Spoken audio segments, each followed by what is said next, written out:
और बड़ी संवेदना के साथ हमें इस काम को करना है और इसके लिए एक बहुत बड़ा अवसर आ रहा है। मैं मानता हूं संवेदनशीलता की दृष्टि से इससे बड़ा अवसर क्या हो सकता है। हमें पता है 1857 के स्वतंत्र संग्राम के पहले भी अंग्रेजों के नाक को दम करने वाला हमारा देश का एक आदिवासी युवक था। 20-22 साल की उम्र में उसने अंग्रेजों के नाक को दम ला दिया था, जिसको आज भगवान बिरसा मुंडा के रूप में लोग पूजा करते हैं। भगवान बिरसा मुंडा की 150वीं जयंती आ रही है। ये हम सबके लिए प्रेरणा का कारण बने। समाज के प्रति छोटा सा छोटा व्यक्ति भी देश के लिए कैसी जज्बात रखता है, उससे बड़ी प्रेरणा भगवान बिरसा मुंडा से अधिक कौन हो सकता है। आइए हम भगवान बिरसा मुंडा की 150वीं जयंती जब मनाएं, संवेदनशीलता का हमारा व्याप बढ़े, समाज के प्रति हमारा ममभाव बने। हम समाज के हर एक व्यक्ति को, गरीबों को, दलित को, पिछड़ों को, आदिवासियों को, हर एक को हम अपने साथ लेकर के चले। इस संकल्प को लेकर के चलना है। मेरे प्यारे देशवासियों, हम संकल्प के साथ तो बढ़ तो रहे हैं, बहुत आगे बढ़ रहे हैं, लेकिन ये भी सच है कि कुछ लोग होते हैं जो प्रगति देख नहीं सकते। कुछ लोग होते हैं जो भारत का भला सोच नहीं सकते हैं।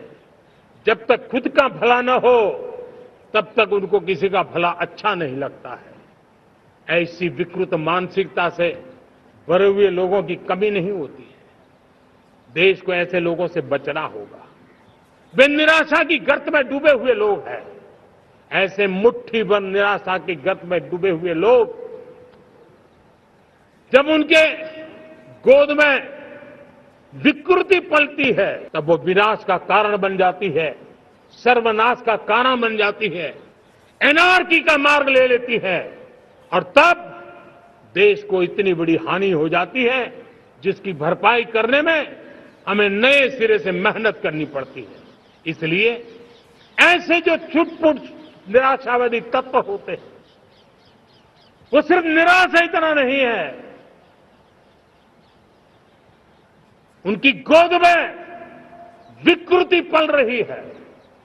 ये विकृति विनाश के, सर्वनाश के सपने देख रही है, ताने बाने जोड़ने की प्रयासों में लगी हुई है। देश को इसे समझना होगा। लेकिन मैं देशवासियों को कहना चाहता हूं कि हम हमारी नेक नीयत से, हमारी ईमानदारी से, राष्ट्र के प्रति हमारे समर्पण से हम सारी परिस्थितियों के बावजूद भी विपरीत मार्ग पर जाने वालों के लिए भी उनके भी दिल जीत करके हम देश को आगे बढ़ने के हमारे संकल्प में कभी भी पीछे नहीं हटेंगे। ये मैं विश्वास दिलाना चाहता हूं। साथियों, चुनौतियां हैं, अनगिनत चुनौतियां हैं। चुनौतियां भीतर भी है, चुनौतियां बाहर भी है। और जैसे जैसे हम ताकतवर बनेंगे, जैसे जैसे हमारा तवज्जो बढ़ेगा, तो चुनौतियां भी बढ़ने वाली है। बाहर की चुनौतियां और बढ़ने वाली है और मुझे उसका भली भांति अंदाज है। लेकिन मैं ऐसी शक्तियों को कहना चाहता हूं, भारत का विकास किसी के लिए संकट लेकर के नहीं आता। हम विश्व में समृद्ध थे तब भी हमने कभी दुनिया को युद्ध में नहीं झोंका है। हम बुद्ध का देश है, युद्ध हमारी राह नहीं है। और इसलिए विश्व चिंतित न हो भारत के आगे बढ़ने से। मैं विश्व समुदाय को विश्वास दिलाता हूं कि आप भारत के संस्कारों को समझिए, भारत के हजारों साल के इतिहास को समझिए। आप हमें संकट मत मानिए, आप उन तरकीबों से न जुड़िए जिसके कारण पूरी मानव जात का कल्याण करने का सामर्थ्य जिस भूमि में है, उस भूमि को ज्यादा मेहनत करनी पड़े। लेकिन फिर भी मैं देशवासियों को कहना चाहता हूं, चुनौतियां कितनी ही क्यों न हो, चुनौती को चुनौती देना ये हिंदुस्तान की फितरत में है। न हम डिगेंगे, न हम थकेंगे, न हम रुकेंगे, न हम झुकेंगे। हम संकल्पों की पूर्ति के लिए 140 करोड़ देशवासियों का भाग्य बदलने के लिए, भाग्य सुनिश्चित करने के लिए, राष्ट्र के सपनों को साकार करने के लिए हम कोई कोर कसर नहीं छोड़ेंगे। हर बदनीयत वालों को हम हमारी नेक नीयत से जीतेंगे, ये मैं विश्वास देता हूं। मेरे प्यारे देशवासियों, समाज की मनोरचना में भी बदलाव कभी कभी बहुत बड़ी चुनौती का कारण बन जाता है। हमारा हर देशवासी भ्रष्टाचार की दिमक से परेशान रहा है। हर स्तर के भ्रष्टाचार ने सामान्य मानवीय का व्यवस्थाओं के प्रति विश्वास तोड़ दिया है। उसको अपनी योग्यता, क्षमता का प्रति अन्याय की जो गुस्सा होता है, वो राष्ट्र की प्रगति में नुकसान करता है। और इसलिए हमने व्यापक रूप से भ्रष्टाचार के खिलाफ एक जंग छेड़ा है। मैं जानता हूं इसकी कीमत मुझे चुकानी पड़ती है, मेरी प्रतिष्ठा को चुकानी पड़ती है, लेकिन राष्ट्र से बड़ी मेरी प्रतिष्ठा नहीं हो सकती है। राष्ट्र के सपनों से बड़ा मेरा सपना नहीं हो सकता। और इसलिए ईमानदारी के साथ भ्रष्टाचार के खिलाफ मेरी लड़ाई जारी रहेगी, तीव्र गति से जारी रहेगी और भ्रष्टाचारियों पर कार्रवाई जरूर होगी। मैं भ्रष्टाचारियों के लिए भय का वातावरण पैदा करना चाहता हूं, ताकि देश के सामान्य नागरिक को लूटने की जो परंपरा बनी है, उस परंपरा को मुझे रोकना है।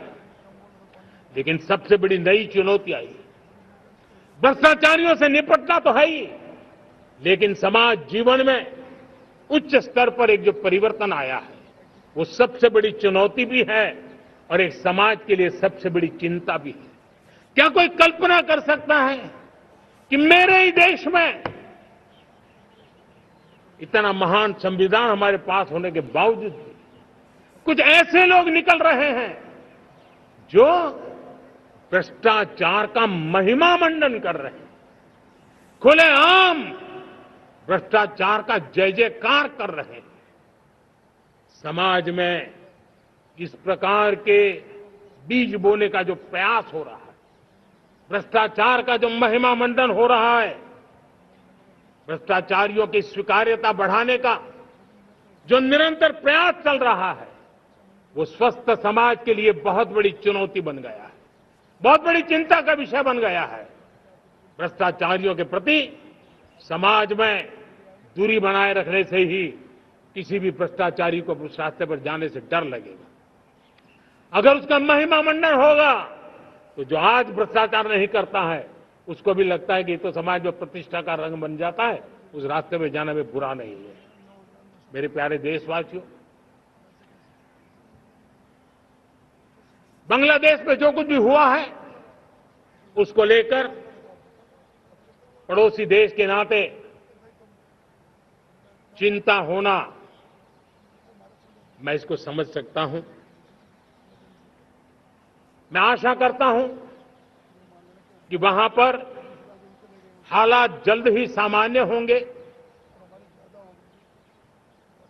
खास करके 140 करोड़ देशवासियों की चिंता कि वहां हिंदू, वहां के अल्पसंख्यक, उस समुदाय की सुरक्षा सुनिश्चित हो। भारत हमेशा चाहता है कि हमारे पड़ोसी देश सुख और शांति के मार्ग पर चले। शांति के प्रति हमारा कमिटमेंट है, हमारे संस्कार है। हम आने वाले दिनों में बांग्लादेश की विकास यात्रा में हमेशा हमारा शुभचिंतन ही रहेगा, क्योंकि हम मानव जात की भलाई सोचने वाले लोग हैं। मेरे प्यारे देशवासियों,